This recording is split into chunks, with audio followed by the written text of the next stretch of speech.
of the things that I've learned about myself over time is that we all have different gifts that we bring to the table. And for me, one of the great blessings of life is to understand and learn those gifts and learn how to bring them to the Lord's table and make a contribution in whatever way He wants us to make. And so for me, in this work that I've been involved with at the Foundation for Family Life, it's been life-changing in many ways, because I feel like I've been able to understand part of my gift, which is a gatherer. I'm a collaborator, and I like to bring people to the table as well and find out what their gifts are and help them contribute in many different ways. We've recently had some issues at the foundation, and we had an attorney that signed up and to serve on our board, and we found a special way that he's able to contribute with his experience in government. What an amazing person, and an amazing opportunity to tap into his skills and his gifts. We have some great folks in our organization that live in our homes and that are able to bring to the table what they have, their great skills for connecting with the clients that we serve. And I'll get into that in a few minutes. So I wanted to start out, share a little bit about my background. So quick overview, a little bit of my personal story, then tell a little bit about parenting and how that's influenced my life and the life of my family, and then talk about the work that we do at the Foundation for Family Life, and then wrap it up with an invitation, a couple of invitations. So, all right, so my background. My family was, I'm the oldest of 7 kids, and then my parents got divorced at some point down the road, and my dad remarried and has adopted several children along the way, him and his wife. They have a wonderful family. My mom never remarried. Anyways, my dad was in the military, so I had my Navy brat and a NASA brat, and lived in Madagascar for a couple of years even as a young child, and went to 1st and 2nd grade there. And I never went to kindergarten, and that's probably the root of all my problems in life, I'm sure. Anyways, went along, and I think my dad and my parents, they parented the best they knew how, and my mom had an 8th grade education, and my dad, I don't know that he had much more. I know he didn't graduate. Neither one graduated from high school. And so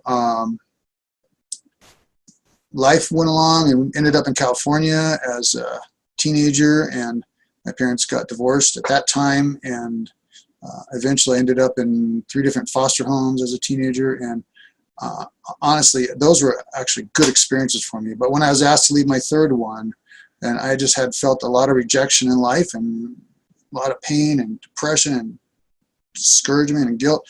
And as I look back, I realized I probably could have used some counseling and help at the time, but I didn't know much about it. And so my friends that I worked with at Taco Bell introduced me to another approach rather than counseling, and that was ways to take care of that pain, and through substance abuse. And so I ended up getting very heavily involved in drug and alcohol addiction, and became an alcoholic at a young age, and ended up with a couple of DUIs by the time I was 19, and in and out of jails over the course of several years, and 9 times in and out. And fortunately, I ended up, one of my DUIs almost killed my brother and myself, and I'm grateful that he's alive, and that didn't happen, but grateful that I've been able to get out of that world alive. And to this day, I have about 33 and a half years of sobriety, and so I've been very grateful for the gift of sobriety in my life. It has been an incredible journey. And so when I share my story with people in recovery, I like to say that I'm a GED with a PhD, and I haven't met too many of those. I haven't met any, so I'm sure they're out there, but someday maybe. But and anyways, with my story, I ended up getting my act together and getting permission. I had to get special permission from the state of California to leave California to go on a mission. And so I ended up going on a mission to Colorado, and I was still on probation for a year or so into my mission, and I was able to really be blessed. I had a couple years of sobriety before I left, and so, but what an incredible experience that was, to meet and connect with the people in Colorado, and I just fell in love with people. I experienced love that I never knew existed, a type of love for people. And they talk about how you grow to love the people, and that was an incredible experience for me. And I met some amazing people, and I was able to help be a part of their life journey in a way that for me, an eternal experience, and hopefully for them, as I've gotten to know some of those amazing people, Ron Higgins, and there's just so many great people along the way that were influential in my missionary experiences. At any rate, on my mission, I met a guy, Al White, who was out in Grand Junction, and he was a high school football coach, and kind of inspired me to get into college and go into coaching. And so I get up, find out about that, start looking into it, end up doing a tear-off of one of those things in the church halls about going to Rick's College. And I thought, okay, I didn't know much about it. I knew I wanted to go to college when I got done, but I didn't have a diploma. I did take the GED, though, before I went on my mission. And so sent off, and they accepted me. And I found out about student loans, and because I was paying for my mission, I knew I was going to have everything left when I got back. So ended up getting up to Rick's College and had an amazing experience. And I met my wife at Rick's in Rexburg, and we ended up at Utah State for our junior and senior years, and she was able to get her bachelor's degree in elementary education, and then I was able to get my bachelor's in psych and master's in family studies. Well, by the time we left Logan, we had 2 children, and I just remember such amazing experiences in those early years, connecting with her and talking into the night about ways that we can help our children. And we were very idealistic in the beginning, and whenever we got babysitters, we'd make sure that, hey, we don't say no to our child. We find ways to divert their attention to different things. And it's just different things, and that kind of helped us along the way. And we did learn to say no to our children with later children eventually. But so we ended up at Texas Tech and in Lubbock, and had a great experience there. And we had another daughter there. And then from Tech, we went up to South Dakota State, and it was my first position as a professor. And we had 3 more children there, and then ended up at University of Nebraska-Lincoln. I was actually in the social department teaching the family classes for a couple of years and doing research. And then we had another daughter there, and then moved to Utah in 2007 and to do work with Institute for Research and Evaluation. Had another daughter there. And that was our last. So I like to say we have 8 children. They're all boys but 7. And they've been an incredible gift and blessing in our lives. And so such a joy to be a part of that. So that's, and I guess, and then with IRE, I was there for 3.5 years, and the director eventually retired. And so that's when the writing was on the wall. And I looked at the opportunities of going back to academia and teaching, and I just felt strongly, yeah, I need to start this own thing of mine, the Foundation for Family Life. And so it's been an incredible journey and blessing along the way. So with that, I wanted to share a couple of experiences and insights that I've had and my wife have had as we have grown with our parenting experiences over the years. So there's 2 components I want to talk about. One is what I call guilt-free parenting, and the second one is spirit-led parenting. And before I left this morning, I asked Alice, I asked, what has been the most important thing to us in your mind as parents, and helping to change the kind of parenting that perhaps we were raised with or whatever, so that we were providing our children with the kind of parenting that we felt like they needed. And absolutely, the first thing came out of her mouth was God and that relationship with our Heavenly Father to get His guidance and insight. And so you'll hear a little bit about that as I share this. So a couple things about parenting. For me, it kind of began with Dr. Green's class at Rick's College. My first class, my first semester there, he talked about this style of parenting that was new to me, as like this idea of consequences rather than dictatorship. And for a lot of people, this may be common knowledge and new, normal approach, but for me, it wasn't. I didn't grow up that way. And so learning to help our children understand the consequences of their behaviors. And that was actually the first argument that Alice and I got into as we were dating. What's wrong with this other style? This is the way I was raised, kind of mindset. And so, but to me, as we've grown over the years and recognized this and looked at it, it really has been helpful to try to find ways to help our children experience the consequences rather than trying to beat them over the head with what we're demanding that they do at a given point in time. So, and we've met families over the years that have had a special spirit about them. And as I look back, I wonder how many of them have sort of discovered the secret of what I call guilt-free parenting. this is an idea that I need to develop more and talk, think through it more and write about it. But I think it's something that for many people, maybe it's been with them for generations and they didn't even know it. But it is, I think, can probably be boiled down to unconditional love, and perhaps the way that the Savior would approach in his interaction with people, and particularly with children. But in order to get there, for me, I had to remove what I call the residual vestiges of the past, of the old school parenting that was handed down from generation to generation. Maybe it's, insights or the roots of it go back to spare the rod, spoil the child, right? And so, but I think that what may have happened as a Judeo-Christian society, we've allowed concerns about how our children were acting to drive our behavior, rather than stepping back and trying to look at it and understand how we can best guide their behavior. And so maybe as a culture, a part of this result is it may have led to problematic unintended consequences, one of which I think is often this idea of guilt and shame-based parenting and child rearing. And if that's the case, there's no escaping the outcome in children. I think that if we drive them by dictatorship or authoritarianism, I'm going to talk about it in a second, I think that there's significant outcomes that has for people that learn to act based on what do I have to do, rather than what do I need to do or want to do or whatever. I heard that. I love that concept about there's three motivations of all behavior, right? Love, duty, and fear. And so ultimately, I think what hopefully guilt-free parenting does is it drives us to having a type of parenting experience with our children that is driven by love. And I do believe that guilt-free parenting can lead to a more healthy, less stressed, and reduced guilt in ourselves as we choose to raise our children in a sacred, Christ-like manner. Okay, so that leads into this idea of what I'm calling spirit-led parenting. So, and I think it's important also for us as parents to see that we've got a lot of things to learn, and it's a lifelong experience. And so we don't want to beat ourselves up if we mess up here or there. I think it's helpful to pick one thing at a time to focus on.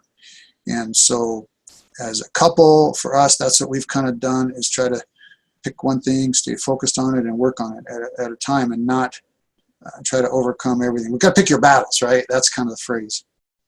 So, however, over time, these qualities, I believe, have become part of sort of a collection of perhaps divine parenting attributes that we've explored and tried to incorporate into our lives. I don't think anyone is born with the full wheelhouse knowledge of parenting skills. I think it's something that we learn over time or not, depending on whatever we put into it, effort we put into it. There are collections of parenting approaches that are good to have in our repertoire. Things like timeouts, teachable moments, firm but loving discipline, etc. The key is learning, I think, how to implement them at the right place and time in the right way. And part of the secret that I think is important, that's been relevant for Alice and I, has been this idea that we have researched and studied and discussed and experimented, and then discussed it more and more over and over again. And most importantly, then seeking and listening for heaven's help and watching how our children respond to different approaches. And the fun thing about it is that in our experience, no two children are alike. Everybody likes to say, well, you do timeouts or whatever. Man, that's not necessarily appropriate. Some children may love timeouts. So we found that certain approaches may generally work with certain behaviors, but we have to be very attentive to each of our children and find out what works best for them. So then we make adjustments going forward as the situation, personalities, and even our own needs as parents dictate. So I think this is kind of a fun experience of life, but it's also difficult, and we need to learn and try to find those good, better, and best parenting efforts and the outcomes, and find out what sounds and you know, in many ways it may sound and feel exhausting, but I think we can find out what at the end of the day is going to be the best for each of our children, as long as we seek heaven's help. And back to the guilt-free component, as long as we do our very best, I think that's the key, is that we are putting our decisions and our efforts into the hands of God and trusting that his guiding help will help us. Most importantly for us, it's been worth it as we've watched our children mature into adulthood. Our oldest is 26, youngest is 9, so we have a ways to go with our younger ones, but so far they're doing well. We've had 3 married in the temple in the past couple of years, 1 on a mission, and the last 4 still at home. And I don't necessarily want to get here and brag or anything, because that's not the point. I think the point is, where are we at with our children, where someone else is at with their children is all different. And one of the things that Keith wanted me to tap into is what happens when children do experiment with other problem behaviors. And so hopefully some of the basic principles that we're presenting here are useful in that context. So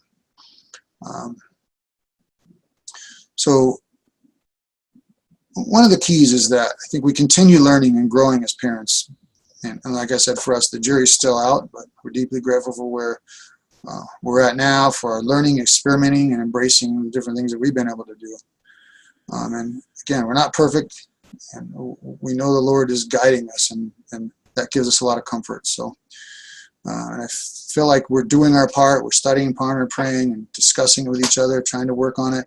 And if you're a single parent, I totally get that, and hopefully you would have someone that you can communicate and share thoughts and questions and ideas with as well, and to be able to have a companion or friend or somebody that can help you think through the things that you're trying to figure out. Because I really believe that personal parenting revelation can guide our efforts and make all the difference in the world. So last thought about this for now is we all bring our own unique bag of tricks, as well as our own past experiences and struggles. So part of growing together in our marriage has been learning to deal with and refine, and especially in my case, get rid of those old militaristic, authoritarian ideas. And I believe those are harmful in parenting. Part of it has been, what I call this default parenting in the heat of the moment. What's happening? My child backtalks me. Am I going to haul off and whack them, or am I going to step back, take a deep breath, and between that moment of action and response, there is that black box that Bandura called it, right? What am I going to do about it? How am I going to process, think through, and give myself 20, 30 seconds, 90 seconds is the most I need to let that response settle down and come across in a different way. And I think that's critical. So what I wanted to do is share a couple of parenting styles that I think and models that I think have been helpful for us as we've grown together as a couple. One of them is I'm going to get into his bomb Ryan, and then I want to talk about Pauline Boss's work with boundary ambiguity. So before I get there, I wanted to show a couple pictures. So we do this little share screen thing here. And let's see. So is that picture showing, Keith? Yes, it is. Okay, so this is just a little picture in the backyard. We have my youngest 2 daughters have their little fairy garden, they call it here, and then we built a playhouse for my kids a few years ago, and it's got a loft up in there, and it's been a lot of fun. We have a lot of things in the backyard that's specific for our children.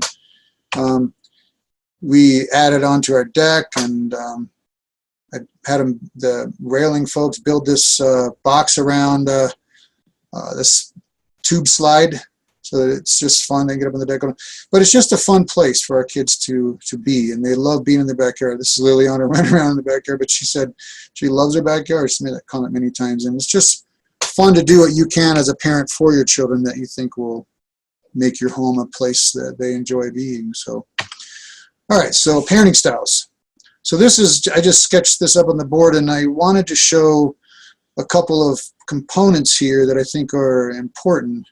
And I'm going to give you a couple of actual models that have been developed by folks that you can see. So, all right, select. Maybe that's what I need. No, that's not it. Which is draw. There we go. Draw. Okay. So the thing I want to highlight first is just this. So obviously, parenting styles. This is a dichotomy. So you look at the amount of warmth and love in a couple and their parenting styles, and then the amount of structure and control, or what we call discipline. So you can break it up into this dichotomy, high and low, and low and high of warmth. So you can see down here in the bottom level of discipline is low discipline and the low warmth, and then also low discipline but high warmth. So they're overly loving and caring, but there's no structure.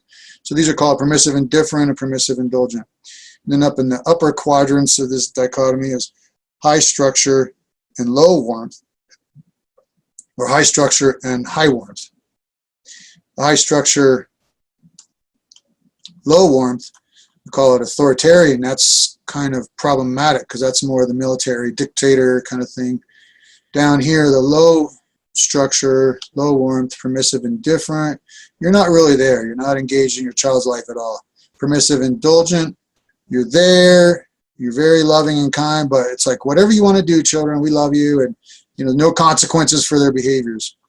So, having said that, the idea is that we kind of want to be more involved in, I think the ideal approach is more of this authoritative aspect of parenting. And this diagram I'll show you in a minute, I'll have some examples of that. The other piece I wanted to mention is this spectrum. We're never really all the way in one of the other. There's different times in life, whatever we're doing, we may be in each of these different quadrants. And so you're going to see this spectrum of control. Where are you at? Somewhere along this range right here of high or low discipline, or maybe somewhere along this range of high or low warmth and concern with your child's well-being. So I hope that helps put that into context a little bit. So let's go to the next picture.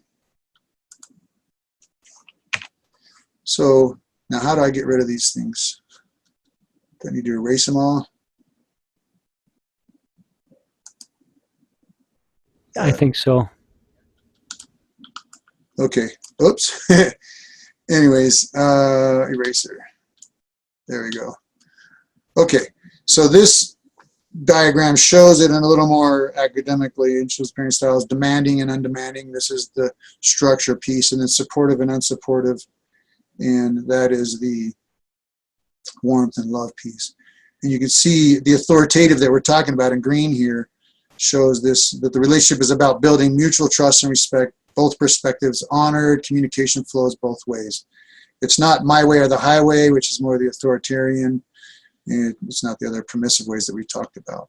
So, all right. So with that, let's see, I have another model here that looks at it, and this kind of highlights this spectrum of warmth and the spectrum of control that I was talking about. And you see, if we just highlighted this authoritative section for now, you can see that it has some examples of what this looks like in this range. You're assertive as a parent, but yet you're flexible. You have some clear standards, but you also have this democratic process. It's not that the children rule the roost, but they do have a say in some things, and you're able to help them grapple with what's going on and understand why you have made a certain decision, but you also may listen to them and say, I would appreciate if you didn't, take my PlayStation 4 away for a month. Could we negotiate a week or whatever, The idea is you kind of discuss things and outcomes and issues with your children. So I hope that it's reciprocal. Also, I think this is key right here, this high expectations. One of the key factors that I think was Stan Weed found with Institute for Research and Evaluation and some of the work he did early on in evaluating teachers in the classrooms and the work that we were doing, he found that if teachers actually believed in their students that they could accomplish some difficult task, that the outcome data was profoundly different. So it was he called it efficacy, this teacher efficacy, if you will. And I believe the same thing applies for parents. If we believe that our children can accomplish and do difficult things, then the outcomes are going to be much greater than if we don't necessarily think they can do it, or we don't have that support structure there for them. I don't know if you can do that. That efficacy is really powerful, and people respond to that, I think, in significant ways. So high expectations are very important. Okay, So I wanted to highlight this. It's simple and easy to comprehend theory. I like it because you can grasp it. It may take a lot to more effort to incorporate it into your daily interaction with the children, depending on how you were raised. That's kind of my point here. The kind of tools you've learned, and maybe how open you are to changing your approach to parenting. So there's some different things here to think about with this. For me, the old adage that that's how I was raised and it's good enough for me is not acceptable. I felt like I needed to find new ways to interact with my children as they grew up. And so I'm really grateful for my spouse and the relationship we have and the willingness that she had to be able to talk through it and figure out ways to help learn how to interact with them in a loving and kind way. We spent many hours into the night talking through these different situations and how we could respond differently the next time. So, having said that, I think there's a lot of things that happen in this experience too as a parent that are also relative to your approaches as a couple as well. But one of the things that we've done is, and I haven't had to do it as much lately, but early on I had to when I was really trying to learn how to reprogram my mind from that default parenting, and that is to do something different. And so as a couple, we'd get started in this downward spiral of arguing and conflict. And so we found something very simple, that we knew that whatever we were doing at the moment obviously wasn't working. So we decided, hey, the opposite thing, something different, made all the difference in the world. Just turning on the light in the middle of the night, getting out of bed, going to the kitchen, getting a piece of peanut butter or toast or something. And then we could see each other. I mean, it just put us in a different context, different setting. I don't know. It helped tremendously as a couple. But we also found this to work well with our children. Whatever we were doing at the moment, if we were having a conflict with our children, we had to step back and we were able to look at it and realize what was going on and think about it and try to find a better way to communicate and interact with them. So that it doesn't mean that the conflict was going to go away as a parent and child, but we could find a better way to make sure that we weren't dictating to them. Rather, we were able to try to set the tone and say, hey, this is the consequences of your behavior. And if you don't want to do that, sometimes you have to escalate and say, okay, well, that's okay. You want to do that? Then you need to now give me your PS4, whatever. You need to, okay, now you just lost your driving privileges or whatever. Ideally, these kinds of interactions have been occurring earlier on so that when they're teenagers, you have less of this kind of conflict. But I think that's kind of where Keith was hoping we could go as far as dealing with adolescents and young adults who experiment. And hopefully we'll get to that in a minute. But I think this piece about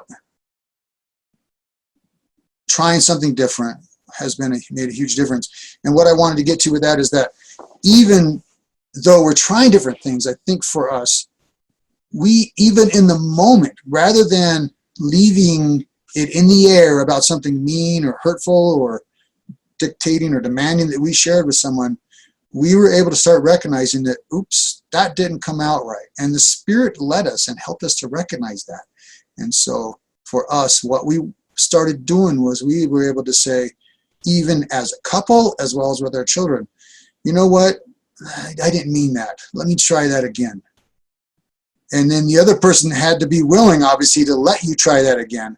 But as we did that, we tried it again, and we found that it changed the spirit of that interaction and was huge in the aftermath of that conflict or whatever happened with us.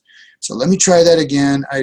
Here's what I meant to say, and to try to say it in a way that hopefully came out in a little more loving and kind way. So a comment that came up yesterday in a discussion with Keith that I wanted to mention as well is that sometimes we think that a lot of these things that they need to be taught at church, or that the church needs to help us to understand and do these things. Well, in my faith, in the LDS religion, we've found, I love the concept that Joseph Smith taught early on, that we teach our people correct principles and let them govern themselves. And one of the things that I have grown to love is this idea of D&C 58, 26 to 29. It talks about, being agents unto ourselves and doing many things of our own free will and choice. And You know, those who do not act are damned. And I think that the reason why we're damned is because we are stopped in our progress. We can't continue to grow unless we are open to that inspiration and that personal revelation that can guide us and direct us and help us to know how to act for ourselves and not to be acted upon, as Lehi taught in 2 Nephi 2. So anyways, there's a lot that goes into that, and I'm grateful for folks like Keith that have started Brighter Life. I mean, he has had the inspiration and guidance, obviously, to develop that organization and do the amazing things that he's doing with putting together these webinars and all the great folks that have come on board. And having said that, I want to take a minute and put in a plug for Dr. Gardner, who you had on a few months ago. Amazing guy. I think Sean Brotherson, Wally Goddard. You've had some incredible folks. I hope that if anyone's watching this, if they're still watching by now, but I hope that they will go back and look at those folks and see some of the amazing work that they've done across their career. And Dr. Gardner gave the devotional address at BYU a few months ago as well, and it was incredible. And so I hope that, I don't know, Keith, if you can plug in that link at some point, I'd be happy to share it with people to go watch that devotional that you shared. It was amazing, and looking at relationships and parenting and families and marriage and so forth across the life course. So I'm grateful for the friends and colleagues that I've had over the years that have helped me to be a better person and be a better father and husband. So, okay, I wanted to get into sharing one other example of a theory. Now, see if I can get that to come up. And this is Pauline Boss's work. I think it's a good example of something that highlights, if you will, another dichotomy. And the problem is I didn't draw it like the dichotomy that I had before, but with Baumrein. But the basic idea is that on one side of maybe on the x-axis, you're going to have level of physical presence, and then on the y-axis, you would have level of psychological presence. And I love this theory because it's very simple and basic and easy to understand.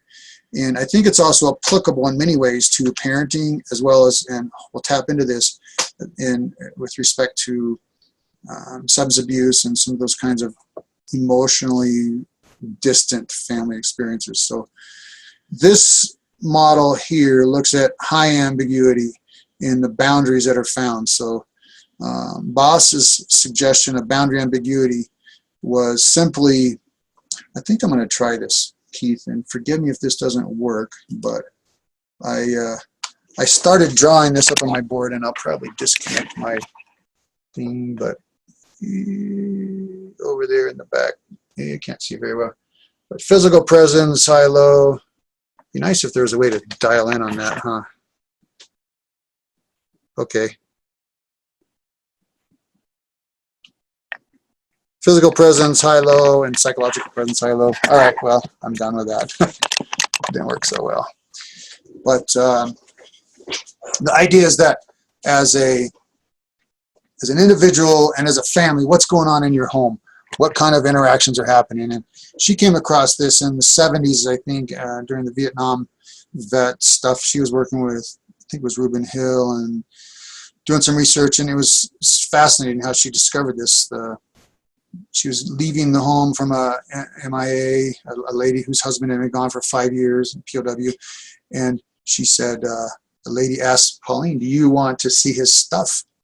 And she was taken aback, and like any good researcher, she said, "Sure." So she took her up to her room and showed her husband's stuff that had been neatly pressed, and everything was still hanging in the closets, and his stuff was still in the dresser. And Pauline was blown away, and she realized that this family had continued to live for the past 5 years as if her husband and the father in that home was still part of the family. So if you look over, let me go back to this screen now and show you what this looks like. There was a lot of ambiguity. So there was a physical absence of the individual, but yet there was psychological presence. So they lived as if he was still there, but he was physically gone. So example are families who are preoccupied with an absent member. Examples are kidnapped children, children of non-custodial parents. Over on the right, another example of the opposite of that is physical presence but psychological absence, families in which a member is physically there but not emotionally available. Examples, member with Alzheimer's or alcoholism. And this is powerful because if you can understand this, here's dad, he's drunk, he's home, the lights are on, but nobody's home in a sense. Whereas the opposite over on the left, the physical absence, he's really gone, but everybody acts as though he's still there. I'm not saying that that's wrong or right. I'm just saying this is the experience that she discovered and started recognizing this experience that families were having. Okay, so then if we go over to low ambiguous situations, and these are families that may be in a little more functional state, and maybe there's a process in which people go through to get to this point as well, especially if they've gone through some type of traumatic experience. So let's start over on the right. Physical presence and psychological presence. Intact families in which members are both physically and psychologically inside the system. Examples of happy marriage. Over on the left, physical absence and psychological absence, which a family member is both gone and grieved. So they've already gone through the death of a family member or went through the process of a divorce and worked through that. So I hope that kind of highlights some of the issues involved in another theory that I think is very helpful in understanding and seeing where we're at. And again, I think it's sometimes we're involved in this on a spectrum, not all in either one box or the other. And I think we can change and grow over time depending on the situations that we're in as well. So hopefully, Keith, we can come back to that and have any questions and discussions about that in a little bit near the end. I think you want to have a little bit of time for Q&A. So let me wrap up with a couple of things where I share some of the things that we're doing now. So Joseph, if I can just ask a question while you're talking about these two extremes, the high ambiguity and the low ambiguity. What is it that we need to do as parents in those environments? So one of the things that might help is trying to recognize, and I think understanding is key. Knowledge is power, right? So if we can identify that there may be a situation in which our children are not really sure about what's going on. Oh, they're experiencing the divorce of their parents here. I'm one of those parents. If I'm the father and the divorce is happening and my wife has custody, then I think I need to make sure that my children understand. First of all, it's not their fault because all children seem to feel like, many children seem to feel like it's their fault, their parents get divorced. But try to help them grasp it, and also help my obviously ex-wife get that if I'm going through a divorce, right? And think about how we can best help our children understand the dynamics that are happening, help them to grieve the process and work through it and get to a point where they're now healthy, functioning in society with their new situation, and not push it. Need to let it happen because things need to happen. Like if it's a death of a loved one, we need to allow that grieving process to occur. So I think a big part of it is just understanding it, recognizing it, and identifying it, and then addressing it. Because we all go through different challenges in life, right? And the issue is how do we work through it? I hope I answered your question. Yeah, so what resources are there you recognize that you're in one of those circumstances? What is it what resources can we go to know what to do? Okay, great. So let's say, for example, if you've experienced the death of a spouse, I would certainly recommend some kind of a bereavement group. Counseling might be helpful. Obviously, having some relationships with good friends that can help you communicate and work through those things. And even your children. Children can be involved in bereavement groups as well. If it's divorce, there's other kinds of things to help children and families work through divorce. But the biggest resource, I think, is from my own personal perspective, is working on your relationship with God and making sure you're in tune with Him and able to ask Him for help and guidance as you go through that process. But there's definitely groups out there. There's research, lots of books, and kinds of literature, bibliotherapy, right, that you can find to help you work through stuff. As far as in substance abuse, which goes back to your question earlier about that, certainly if you're a family member and you're trying to deal with a spouse that has substance abuse, or children. There are things called, there's this group called Al-Anon. So it's, Alcoholics Anonymous, AA or NA, Narcotics, those are for people that are going through the addiction and trying to work through them. Al-Anon is for the family members of individuals that are struggling. And so those are great resources to help with that. Obviously, again, like there's a lot of literature out there. You can Google it. There's a ton of stuff you can look at. And my preference is more the 12-step based approach, because they recognize and identify God as a higher power. And in the LDS Addiction Recovery Program, they have actually defined the higher power and said that it is Jesus Christ. And I love that. I think that's wonderful. But I also appreciate AA's approach. They don't define the higher power. You define the higher power, whatever that is for you at the moment.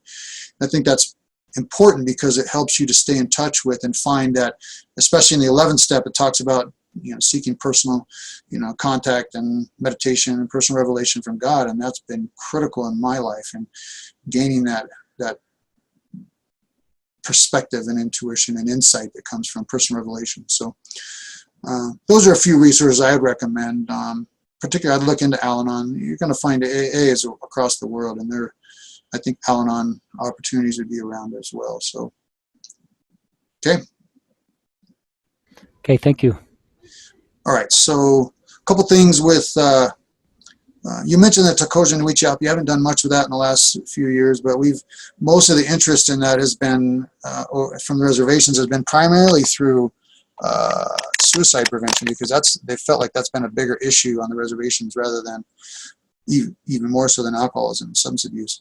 But when I started the foundation, I was able to bring in the different things that I've been involved in over time. And so we developed what was called Native Works, to bring in that Takojan Wichapi and family-oriented, culturally specific stuff. And I'd be happy to share some of the materials that we developed from that and came from that over the years. I think they're powerful and helpful for people of any culture, and they're very respectful of whatever your culture is. Also, evaluation works, father works, and we're working on some curriculum for Mother Works, and then the Mentor Works piece.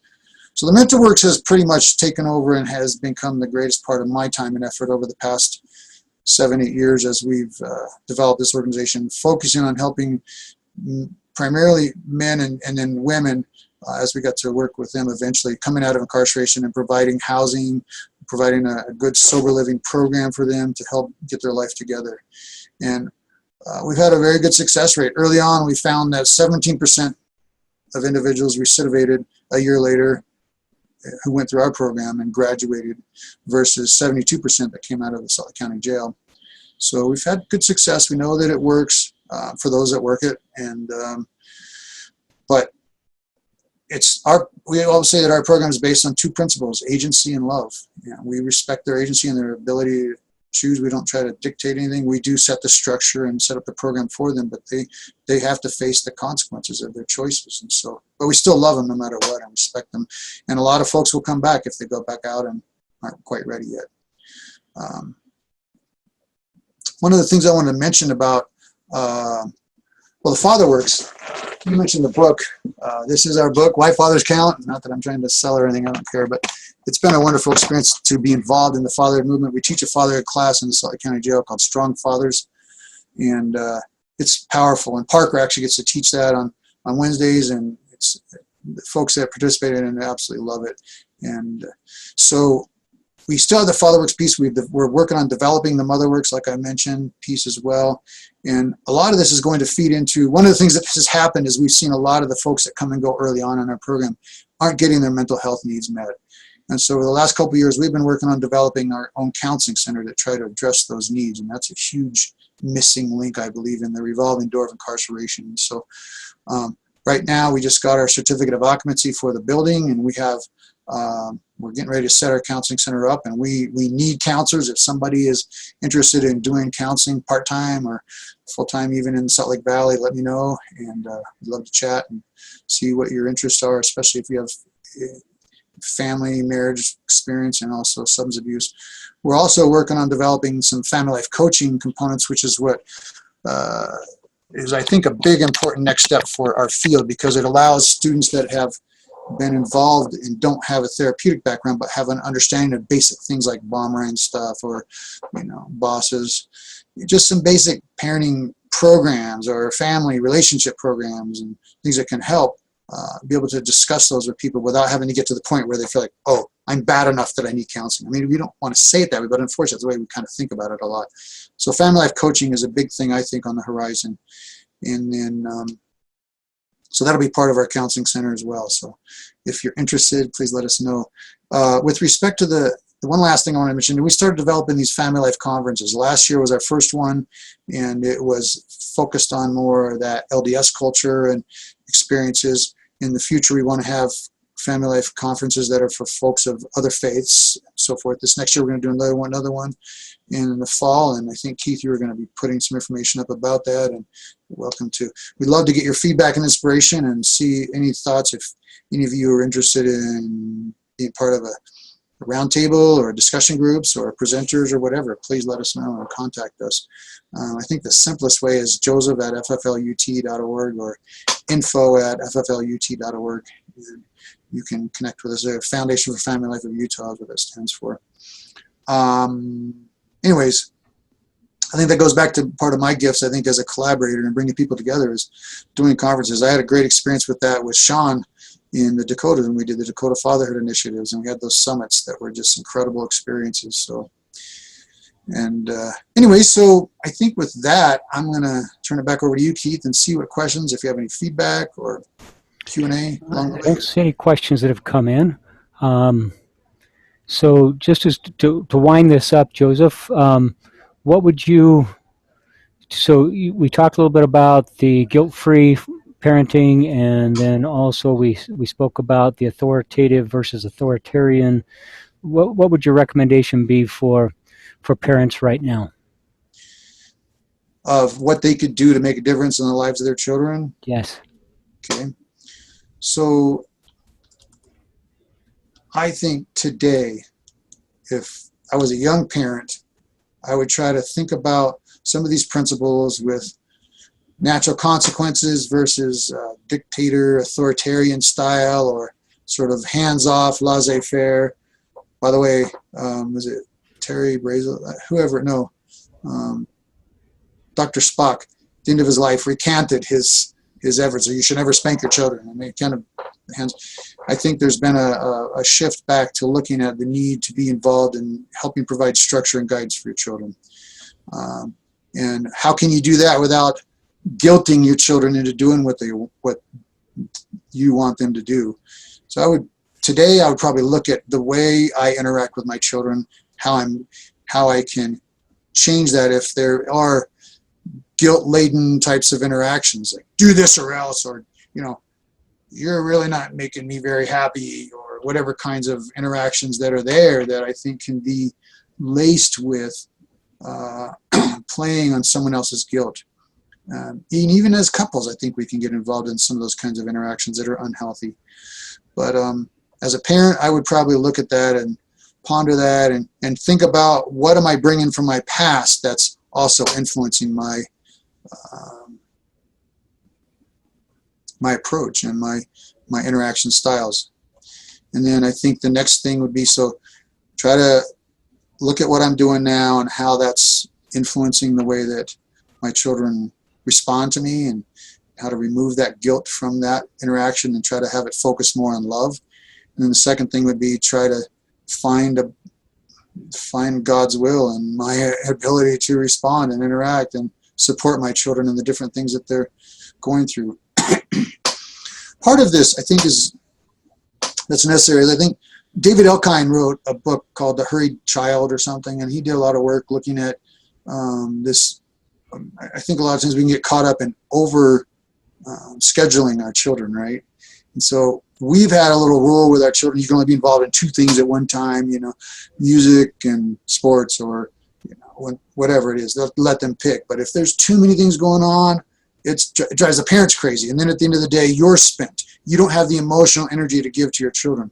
One of the great things my dad taught me once we started rebuilding our relationship was, he said, you only have 24 hours in a day, and your emotional bank is the same kind of a a process. You only have 24 hours. You take away your sleep, 16 hours a day worth of emotional energy that you can spend. How are you going to deposit that into your bank?